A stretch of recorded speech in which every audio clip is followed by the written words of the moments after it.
ESPN presents SportsLook, with the personalities and cover stories making news in the world of sports. Now, here's your host, Roy Firestone. Hi, everybody. They command top dollar. They travel first class. They work only 8 months a year. And best of all, they get to relive their youth every spring and summer day. Talk about a kid's game. They even go by names normally associated with boys under the age of 12. Names like Tommy and Sparky, who is really George. And, of course, there's Whitey, whose nickname is the Rat. And where else can you find a real-life Buck Rogers? 26 jobs in the whole world. And they'll be the first to tell you they're lucky to have those jobs. But what happens when a man is not the first or even the second choice to manage his ball club? How does it feel getting into the back door, particularly when it involves the very sensitive area of minority hiring in Major League Baseball? Today, Clarence Cito Gaston, the new manager of the Toronto Blue Jays, joining us to discuss the job he inherited in such a fashion. That, plus his reaction to reports that the Blue Jays clubhouse has been cliquish and racially separate in years past.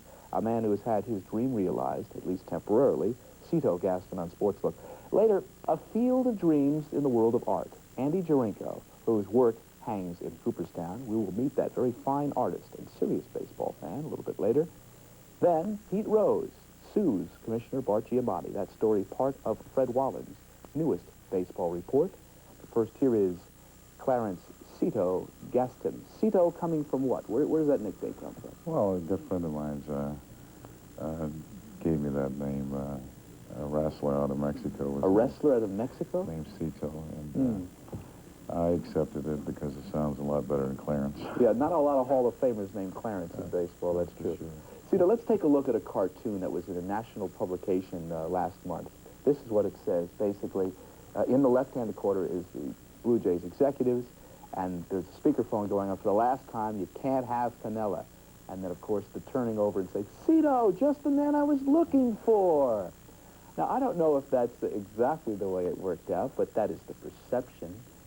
I think Sporting News said the handling of the managerial shift from Jimmy Williams to you was, quote, an embarrassment. What's your opinion of it? Well, I think if they had to do it all over again, they would do it different. But the ground rules were laid out right in my home, and they asked me just to take the club over and be an interim manager. And actually, I said no, and of course, they said, well, we have a short list. We'd like you to do this for us. And I said, how long? And they said, 4 days, a week, 10 days. And once we got into 2 weeks, and we were going to Cleveland on that Monday, that Sunday, and that's when I really started to think about what happens if they ask you. Because, you know, I want to see this ball club win. A lot of us have been here like 8 years, and we've had a lot of good times. We had a lot of bad times, but we haven't had that real good time yet. Jesse Barfield was on our program, of course, former colleague of yours and outfielder, traded in the Yankees to Al leader deal going to Toronto. Talked about Jimmy Williams' dismissal and what might have precipitated it. Here was Jesse then. You know, it was a situation in Toronto where things weren't really working out. I think that's a major understatement. They have a lot of talent. The chemistry was not there at all, and maybe some of it was Jimmy's fault. It was the player's fault as well. And when you're not winning, I think the manager takes the brunt of it. Ernie Witt, who is still currently a catcher for the Blue Jays, had a book out this past year, and it's gained a great deal of controversy. Among the things that Ernie alleges is that there is a lack of concentration, a lack of respect for authority, no camaraderie. The team is very cliquish. There's a lot of turmoil. In fact, not one of the team players attended George Bell's golf tournament. And that says something about what they think of George Bell.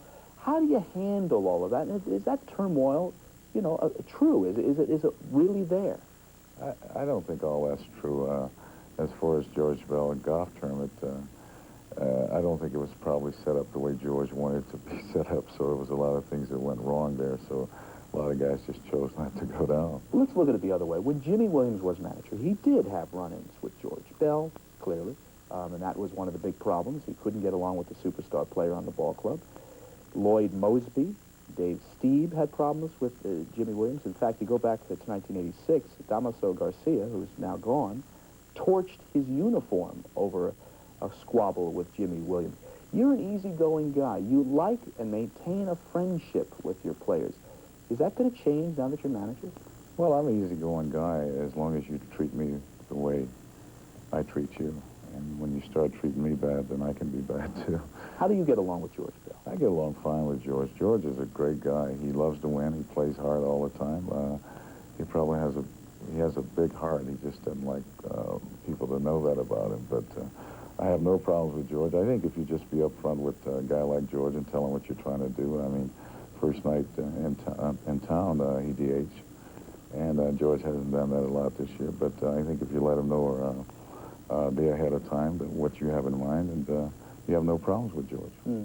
One more thing regarding management and how they handle this thing. The thing that bothered a lot of Blue Jay fans and baseball fans in general, obviously there's a very sensitive issue regarding minority hirings, is the fact that they said that at no point early on were you even under consideration for the full-time job. Gillick said, the vice president, Pat Gillick said, we are going outside to find a replacement.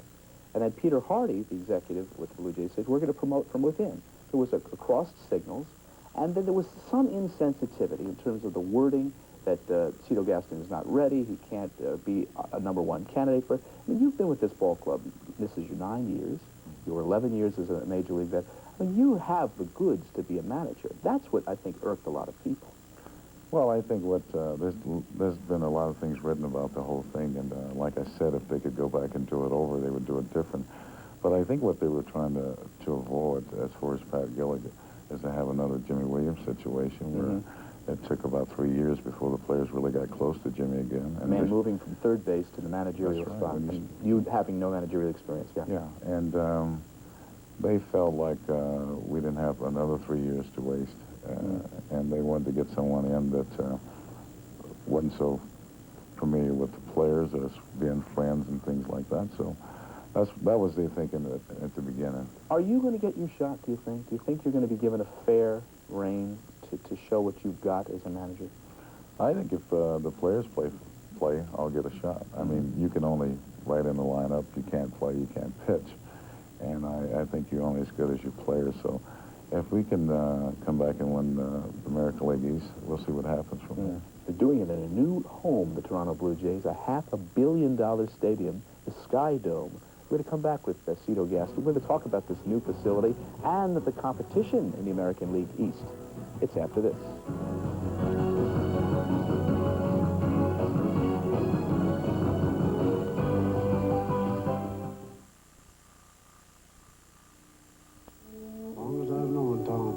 I need help. He's there. Sure, I'm glad to see you. Stay with you? Figured you wouldn't mind.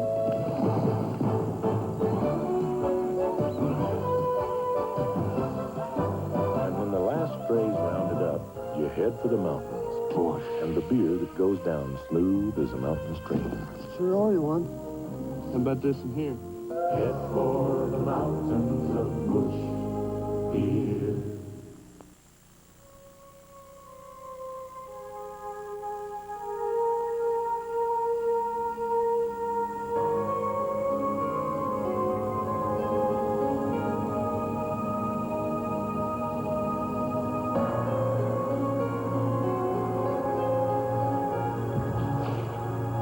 Life's full of simple pleasures, like the comfort of Levi's jeans.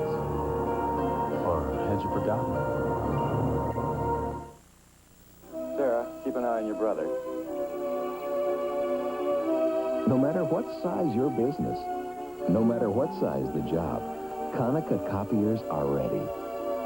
Konica, capturing the imagination. Come on, sport. We interrupt this vacation Charge it. to remind you the Discover card pays you cash back for every charge. It pays to Discover. Guests on SportsLook receive Franklin's Language Master, world's only dictionary, thesaurus and phonetic spelling corrector. All words by Merriam-Webster. From Franklin, first in electronic reference. With Clarence, Cito Gaston, manager of the Toronto Blue Jays for once upon a time earlier this year, interim manager, now has a one-year contract, a new position, and a new home. And what a home this is, the Sky Dome. This is it. And if you want to own a box in the Sky Dome for 10 years, it'll cost you $2.2 million. The Sky Dome only cost $500 million. Cito, I understand that if you want to buy a hot dog in the luxury seats, a catered hot dog, $6.50 for a hot dog? That's true. It's $23 for a pizza, a whole pizza? Better be a good pizza for $23. They do have good pizza there, and It better be. I'm serious. How do they get those prices like that? well, I guess if you can afford to spend $2 million on a box seat, you can afford a $6 hot dog. Is this going to be a hitter's park or a pitcher's park, based on what you see so far? So far, it looks like it's going to be a pitcher's ballpark. The ball is just doesn't carry that well, especially when the roof's open. Seems to carry. They can open and close the roof. Oh People yeah, know it's outstanding during the ball game. You can open and close the roof without stopping the game. Wow. Let's talk about the American League East. It's going to be interesting. The Birds of Baltimore are number one and 6 games atop at the time we're taping. Fewest errors in baseball on the perhaps the record route that Minnesota had for fewest errors. They're getting the key hits. Are they for real, Cito? Well, winning is contagious, you know, and these guys are starting to believe in themselves. They're playing real good baseball, but the key word there is defense. And if you can give a team 3 outs every inning and you go out there and play, then you got an excellent chance to beat someone. You have not, the Toronto Blue Jays have not played the Orioles yet, right? Not yet. It's a weird schedule this year, isn't it? Very weird. This is the second trip out here, and we haven't seen Baltimore yet, and they are in our division, so that's kind of a different schedule this year. Frank Robinson has got to be, I mean, if they can be close at the All-Star break, got to be, look at the plays these guys are making. Manager of the year, what do you think? He's done an outstanding job, and I'm really happy for him. I know last year they really had a bad season over there. 21 started 21. Yeah. So Frank's, you know, he's a good baseball man. This ball club, Toronto, started 12-24, got out of the box slow, and of late playing much better. We're going to take a look at some action the other night against the Angels. You have played very well on the West Coast. Tony Fernandez, particularly. Let's talk about turning this ball club around. What's been the keys in recent weeks? Well, I'll tell you what, we're finally starting to get some good defense. In the past, we've always been up around league leaders in defense, and we're starting to play good defense. You're getting some big long balls, too. Some long ball. We're starting to hit the ball over the last 2 weeks, and our bullpen is starting to pitch well. Our starters have done pretty well all year. So those are the key things that's been going on with this ball club. I really haven't done anything, just try to give off some positive vibes about winning. Yeah, you settle them down a little bit. Are they comfortable? Because Flanagan said that, you know, everyone's an interim manager when you really get down to it. But Cito has an ability to comfort us, relax us. We like playing for him. Well, you know what? I just try to be myself and not ever forget that I was a player and things that used to bug me as a player that came from management, like silly rules sometimes that don't really mean anything. I mean, what bothers some people just doesn't bother me. Yeah, before we go, one quick story we have to recount. You were on the San Diego Padres the day that Nate Colbert had his 5-home-run performance in the doubleheader. This will tell you all you need to know about humility. This was a great moment for him in his career when he stood up there for the announcement that he was at bat. The fans went wild. They started cheering, hooting. You were on deck, and he thought the moment was for him, the 5 home runs. What happened? Well, that was true. Actually, it was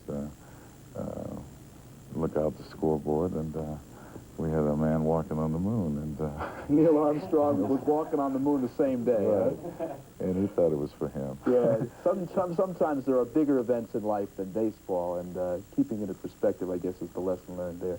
Cito, we want to wish you the very best of luck for the rest of this season and throughout the contract. We know every manager is an interim manager, but we're rooting for you. Thank you very Thanks much. again, Cito. Okay, We'll come back. Baseball and art. It's next after this.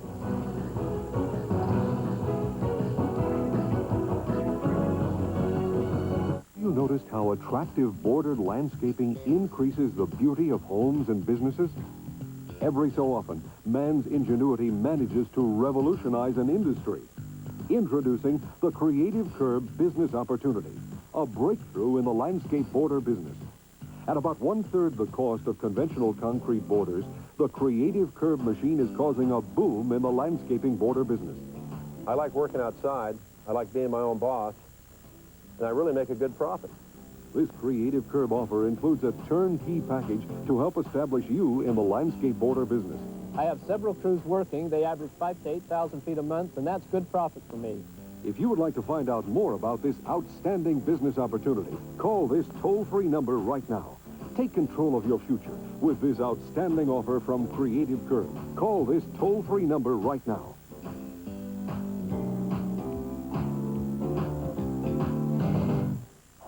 Olympians Brandy Johnson and Lance Ringgold compete in a unique single elimination style tournament.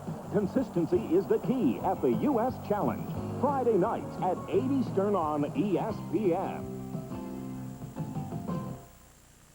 This Thursday night at 7:30 Eastern on Speed Week, IMSA at Mosport, the Indy Cars at Portland, and Winston Cup at Michigan. Speed Week, the motorsports coverage you deserve, Thursday night at 7:30 here on ESPN. Well, growing up in New Jersey as a kid, as a Phillies fan, he never dreamed that someday he would be in the Hall of Fame. It's true. Andy Jarinko is in the Hall of Fame. He never played baseball particularly, but he painted baseball. Sports artist Andy Jarinko, our guest. For the better part of 25 years, you tried to make a living at it, and only now have you received the notoriety and the fame, the acclaim. Do you think it's because of the art, or it's because of the sport, Andy? Roy, I have to be honest. It has a lot to do with the baseball. Hopefully the art's pretty good. So, as you said, I've had a lot of practice. I did play a lot of baseball as a kid.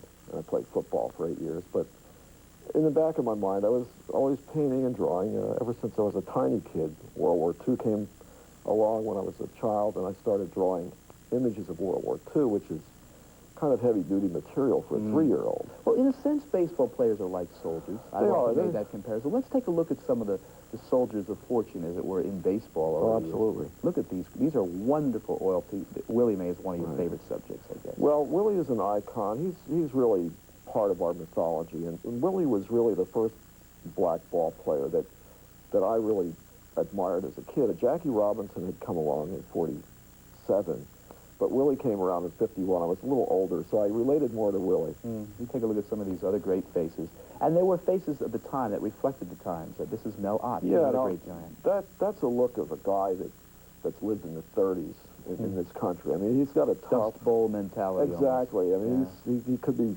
marching across the plains of America. And we move on. There's Willie Mack. Well, I moved to San Francisco in the early 60s, and I had the great fortune of watching Willie Mays, Jimmy Ray Hart, Willie McCovey, Orlando Cepeda, Juan Marichal, and what a great team. And Willie is part of the 500 home run club, which that's 1/14 of that painting. Here's the Dodgers. Yeah, here's the boys of summer.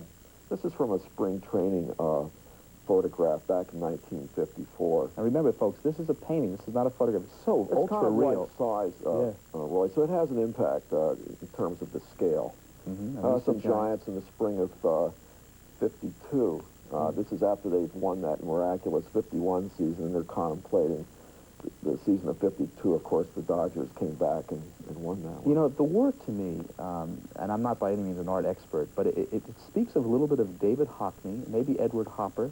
There is the influence of some of the art that is ultra real, but there's just the aspect, especially use of light, that says that this is a painting, this is a watercolor, this is an oil. Roy, you know more than you're letting on. You're absolutely right. You caught me. I mean, I'm cheating. You know, I'm always looking at other people's work, and I'm being influenced by people that I like and admire. And if I can bring, you know, what's basically considered painting into the subject of baseball, that's the way I see my job. I think baseball has not been given its due as a visual subject for the arts. It's always been sheltered into some strange corner, and it deserves much more than that. It's part of our lives. You found, and there is a great reverence, I guess, the average fan has in the ballparks of their mind. You found that connection recently in painting ballparks. You have taken the opportunity to paint the great ballparks of memory.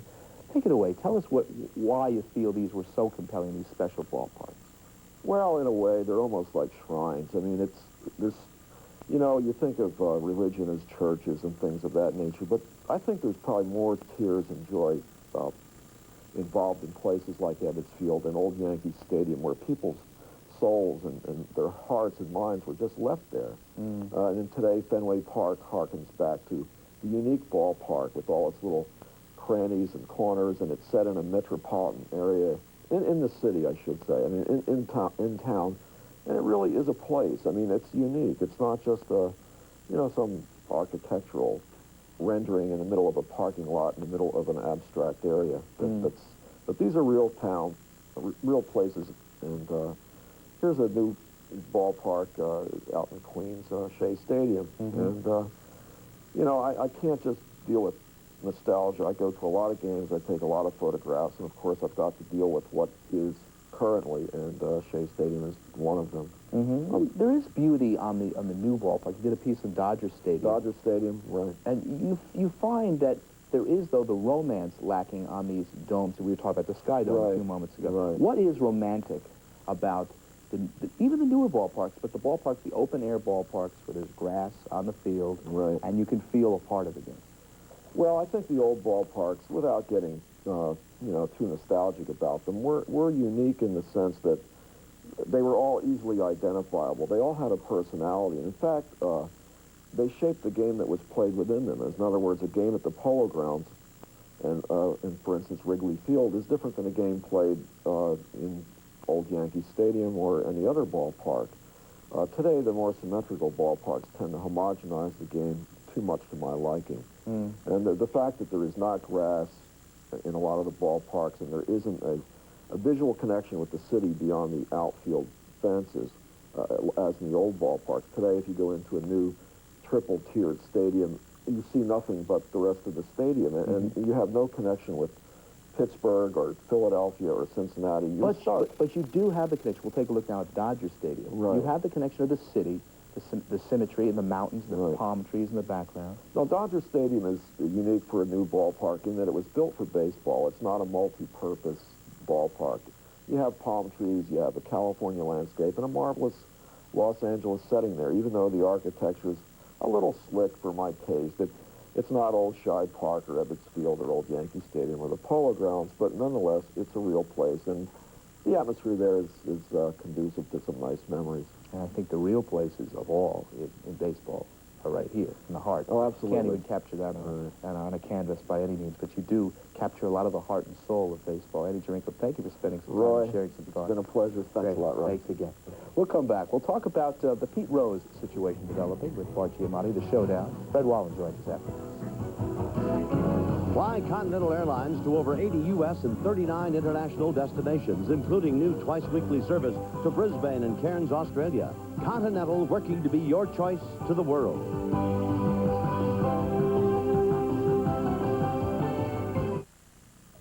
So you think you've got big athlete's foot problems, like that annoying itch, terrible crack, or that awful burn. Well, Bigfoot problems call for Bigfoot relief from Desinex. Desinex stops the painful itching, cracking, and burning of athlete's foot fast. And Desinex guarantees you'll be satisfied or your money back. Money back? That's right, your money back. Desinex, the #1 cure for athlete's foot. My GT. My Charger radials.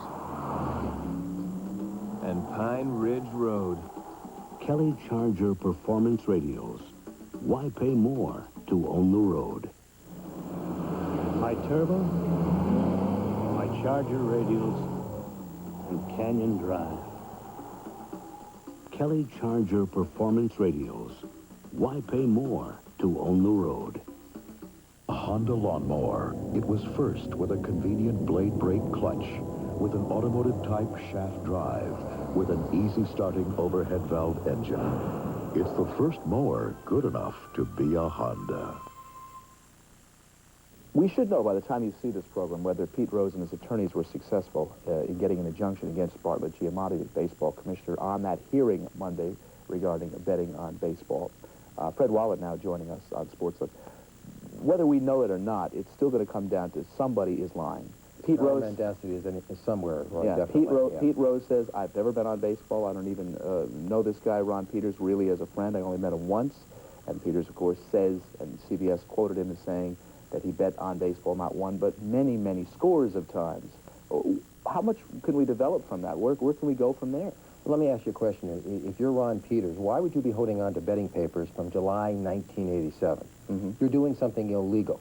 Would you not use the Ollie North shredder or the Richard Nixon shredder and get rid of those betting papers if they really existed? July 1987. We're talking 23 months ago. For what reason would he hold on to those papers? It's interesting to note also the fact that both of these people, Ron Peters and Paul Jansen, two of the people that are giving testimony to baseball, convicted felons, and Peters convicted of drug trafficking. These are desperate people. Bart Giamatti made a mistake no matter what happens by writing to the federal judge asking for leniency in the Ron Peters case. He has opened himself wide open. The whole issue, of course, is prejudice. Bart Giamatti's prejudice in the issue.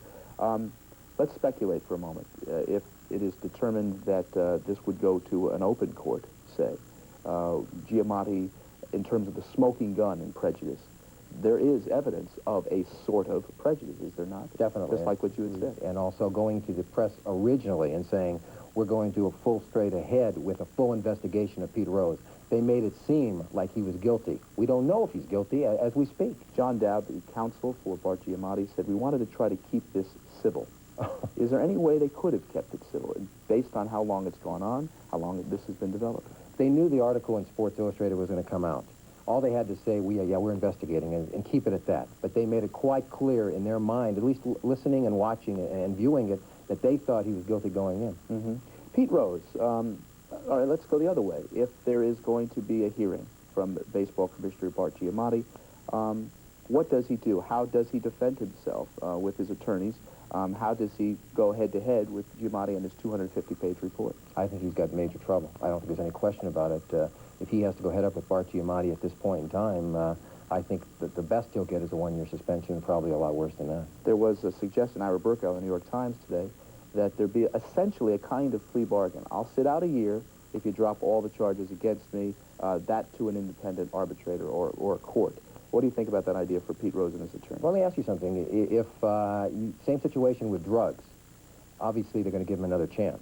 So I think that would make some sense. But I'm not sure he's guilty. I don't think anybody out there at this point in time assuredly knows he's guilty. He has come on and said he has never bet on baseball. Under our jurisprudence system, he is still innocent. Simple as that. How much longer could this drag on? Could we go on weeks after even this hearing Monday? Or will there be a definite decision made Monday on, if it goes to Bart Giamatti's hearing? What we want is justice. I don't care how long it takes. Yeah. Finally, how about the confrontation between the fathers of sport, you know, the leaders, the executives, the commissioners, and a single player in terms of getting due process? Where's this precedent going to land, you think? I'll tell you, baseball's been very fortunate from 1920. They've had the antitrust exemption that nobody else has had. I think they could have blown it here if they go too far with this and press Pete Rose and people like Pete Rose too far. Thanks, Greg. We'll come back. Tell you about tomorrow's show right after this.